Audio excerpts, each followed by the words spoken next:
I mean, it just looked like a bunch of people just running around the midfield crying, you know? Get your ass to the coffee club. Get your ass to the coffee club. Get your ass to the coffee club. Let me tell you right now. Alright. What's up, everybody? Welcome out to the Coffee Club. My name is Zach. I'm Luke. And this is Waylon. And we're going to be here going over game week 6 of the Premier League. Did you watch any of the games? I did. I watched a few of them. I watched one of them. Yeah, I saw one of the ones that you saw, and it was a game of soccer. Anyway, first game we got coming up, Aston Villa versus Leeds. Okay, I'm going to cut you off right there. You've said this every week so far. It's Aston Villa, not Austin Villa. There's no U. It is Aston Villa. Okay, fine. I'll correct myself. Okay. I keep thinking about, like, Austin, Texas. It's Aston Villa. And I know I don't talk right, but I do know that that is wrong. Austin Villa, dude. I don't call it Austin Villa. You call it Austin Villa every week. Whatever, dude. Coming up, first game we got. Leave that in there. Aston Villa versus Leeds. Leeds put the smack down on them. 3-0. Patrick Bamford with a hat trick. Oh, yeah. Nothing like hat tricks. Nothing like hat tricks. You know, I thought this was going to be a good game. I don't know who's at the top. Aston Villa's still top 4 right now, I think. I mean, that's their first L of the season, which is really crazy. Yeah, the league is wide open this year. Yeah, so we still got Everton at the top of the table, and Aston Villa's in 3rd. Tied on points for 4th with Leicester. It's pretty wild. Was not expecting that. At the beginning of the season, Would be us up there if it weren't for that cheeky Vardy. Cheeky Vardy, the bastard. Next game, West Ham 1, Man City 1. I was expecting a Man City smackdown. That is not what happened. Antonio, your boy. My boy, I've got a couple boys. Christmas Antonio coming up with one of the goals. And the other goal by England's own Phil Foden. Yeah, I guess people did like him. I don't know if they still do. I don't like that running around with some northern Scandinavian woman on his wife and kid at home. I don't like that very much. But yeah, I can miss the whole on your wife and kid. But if we're looking at the other side, Mason Greenwood, who is happily single, I'm fine. He's ready to mingle. That's fine. Oh, I'm fine with you running around with Scandinavian chicks if you're single. And Southgate's a total clown. He should bring them back into the team, but whatever. Next game, Fulham 1, Crystal Palace 2. Zaha on the score sheet. Zaha? Mr. Zaha. Yeah. He was really slacking last year. I think he lost his will to play last year, but I don't know. Looks like he might have it back. They're sitting 8th in the league, so I mean, looks like he's doing pretty good right now. I think he's got a few goals already. And I know he had the penalty. Next game, the snooze fest of this weekend, Manchester United versus Chelsea. I was expecting fireworks, and I got nothing. Nothing happened. It was boring. Yeah, and I know people like to do the whole, like, oh, you know, a 0-0 can be an interesting game. I was on work watching it with 2 of my buddies from work, and this is not the game you want to use to reel in new American soccer fans. Yes. It wasn't doing the business for me. I thought it might work, but it failed miserably. I mean, it was so boring, I kind of blacked out and really, forgot what happened. I know it was, what was it, we did a back 4. I thought we should have played a back 3, matched Chelsea's back 3. Alex Telles didn't play, don't know why, because he played great against PSG. I think Might be injured. United started with what I deemed as a very defensive lineup versus what I think of at Chelsea as a very brittle defense. So I thought that was kind of weird. I thought maybe you try to get Pogba on there at the start, maybe even the £40 million signing of Donny van de Beek to play a little bit of soccer. Mm-hmm. You know, it might be. You can imagine. He might want to play a little bit, but you know, just offer some more options going forward. But that didn't happen, so that was kind of surprising for me. There weren't even really many chances in the game. I mean, Cavani came on and had the first touch. If he would have scored that first touch for United, that would have been epic. I mean, it was close. I mean, I would say it was probably 6 inches for the Imperial listeners, or those on the metric system, I don't know, what do they use, centimeters? Maybe 9 centimeters wide? Yeah, something like that. I was Yeah. close, very close.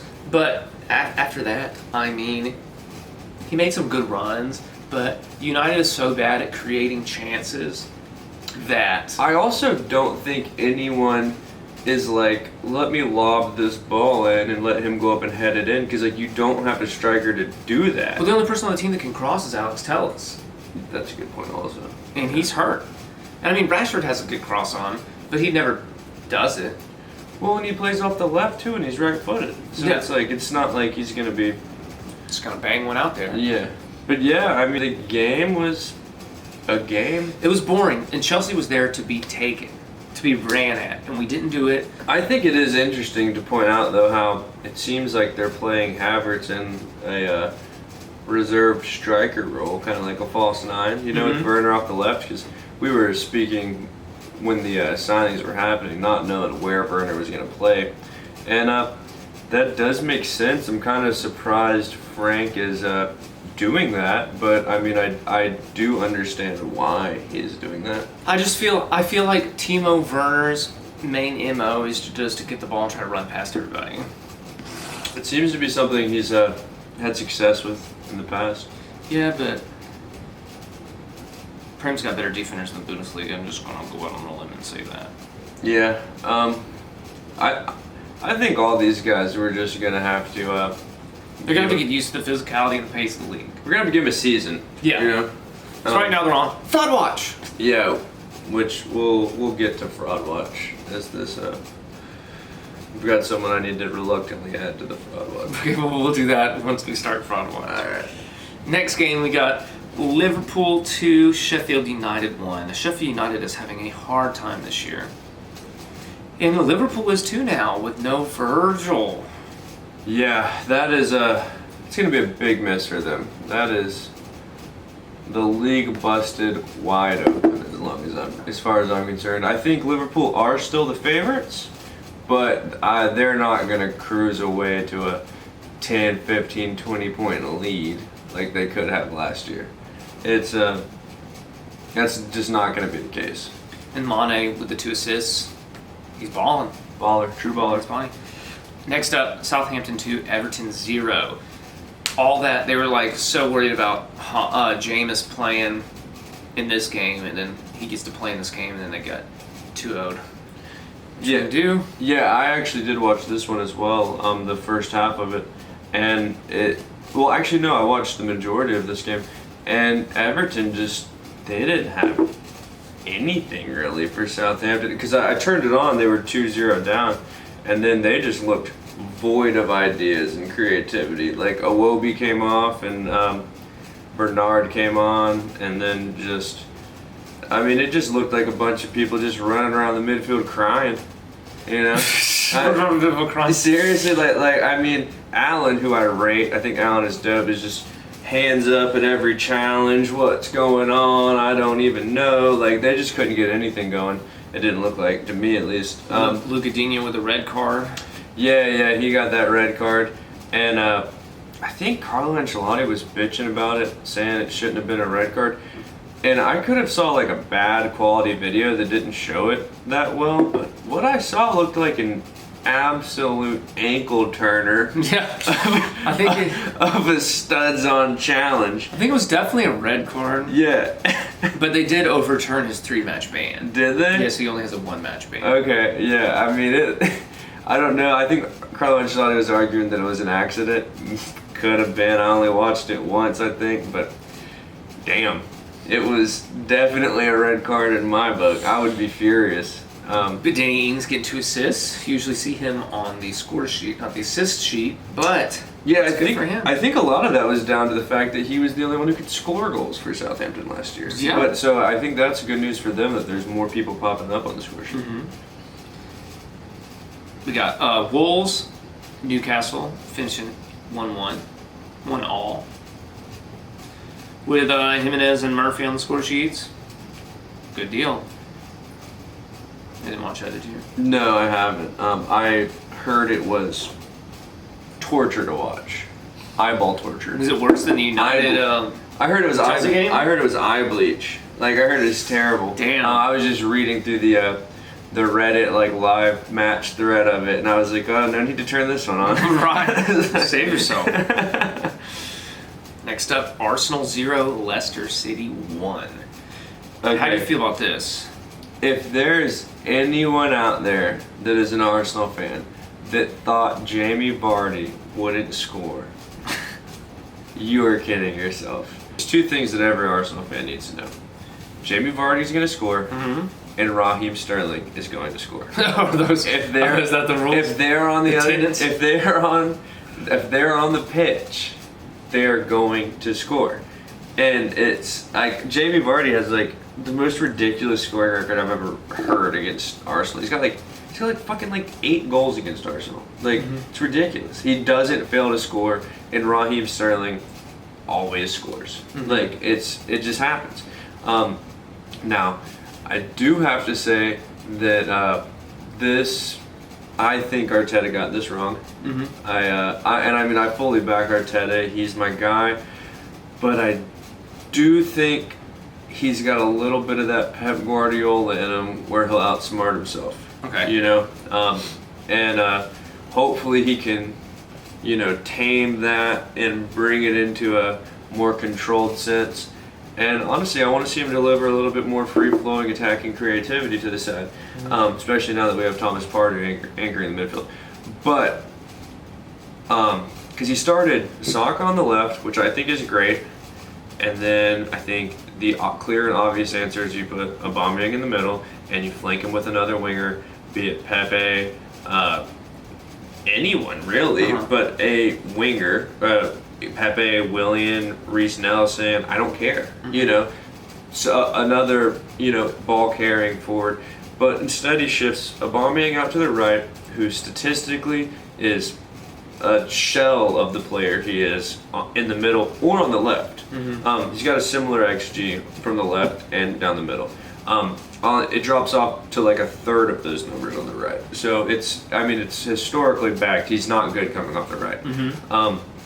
And then plays Lacazette in the middle, who I mentioned I was going to have to reluctantly add someone to the fraud watch. Is it him? That's not Lacazette. He's the one that I unreluctantly add to the fraud watch because he's a fraud. The one that I have to reluctantly add to the fraud watch is Nicolas Pepe, because we thought we were going to get this marauding inside forward, Salah Mane-like player who either by way of how the team is set up or by way of the player he is, I don't know that yet. But we're going to have to be watching him on the fraud watch to find out. What we ended up getting was a set piece specialist. An 80 million pound set piece specialist. And that's not what you want to see. Lacazette, on the other end, looks like an old 29-year-old. Aubameyang looks younger at 33 or 32 than Lacazette looks. Lacazette looks like he has heavy legs. Looks like he can't twist and turn. He's always... Every time I've watched Lacazette play, he looks ass. He does this one thing where the ball will come in and he'll control it real nice and pop a couple juggles on the run, and everyone will be like, oh, he's a baller. And then he does nothing the rest of the game. Like, he'll do like one cool thing and then just be trash. Tierney literally played in, it was Tierney or Saka one, I can't remember, a perfect cross, head level, open net. All he had to do is get his head on it. Closes his eyes because someone raises his foot about to kick him in the face. Guess what you do? You head that ball, or you just get kicked in the head and you get a penalty, and then you score a goal. Well, what I was going to say is, every time I see Lacazette, it's always, he's not getting to the pass, regardless if it's on the ground, if he's reaching for it, or he just doesn't get there. It's like all of a sudden he can't run.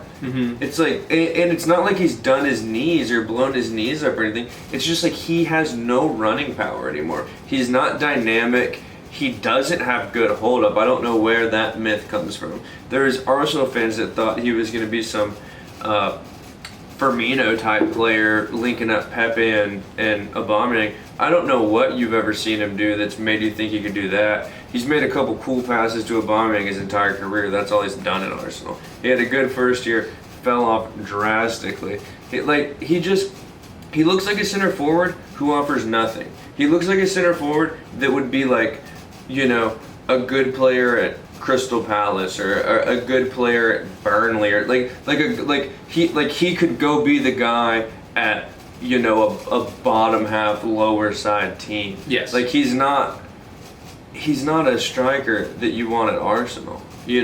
Like I mean, I remember it's crazy. And I mean, he had 3 goals in 3 games, but it was like a series of unfortunate event goals that just ended up going well for him. Just shit that just made no sense. And I just don't think he offers anything right now. And it's really shocking, and it's shocking how much money we spent on him. And he should have been gone this season. I know hindsight's 2020. I wasn't calling for him to be gone, but I was thinking he'd pick it back up, but he just hasn't.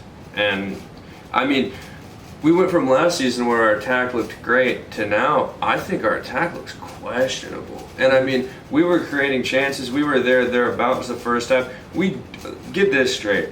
We dominated Leicester the first half. We just couldn't score. We had 1 goal that was called back for Xhaka impeding on the keeper, who, I mean, he was 4 yards from the keeper when they called impeding the keeper.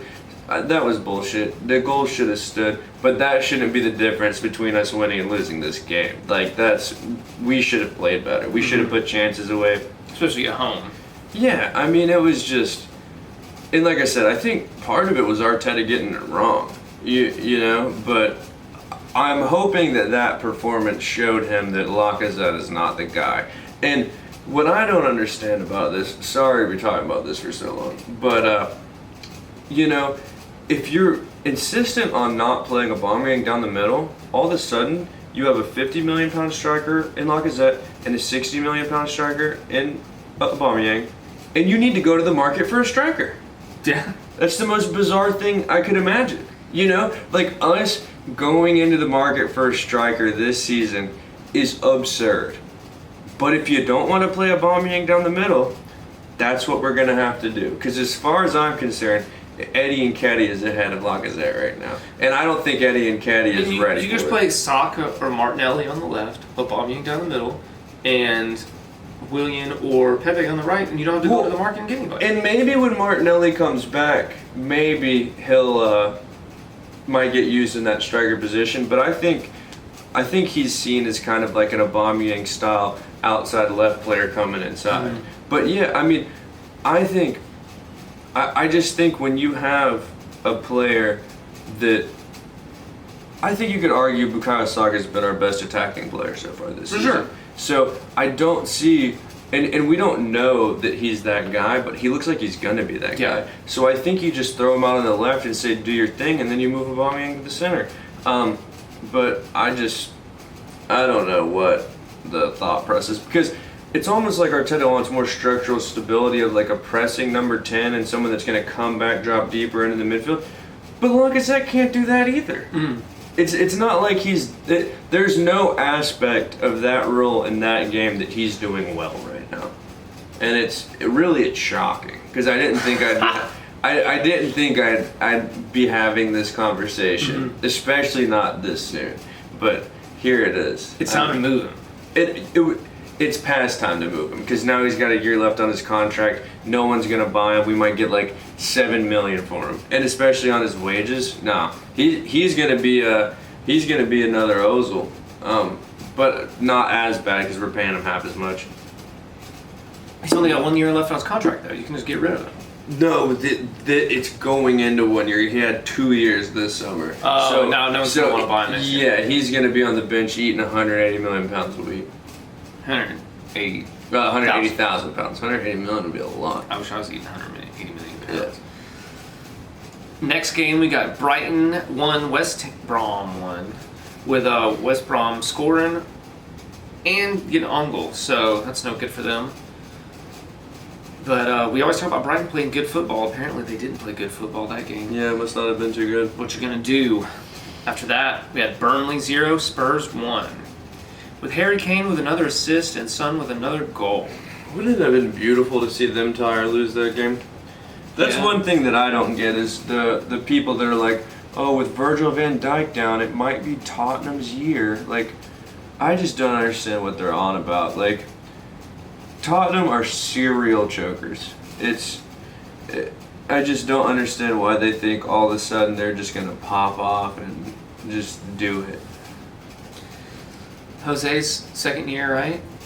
Is it? Yeah, I believe Maybe so. that's what the hype's on. I don't know, but I mean, Jose said it best. It is the way of the Tottenham. It's the way of Tottenham. You know. With that, y'all, we're going to leave it. We're the Coffee Club. Thanks for hanging out with us. We'll see you next week. Bright and early. Bright and early. Later.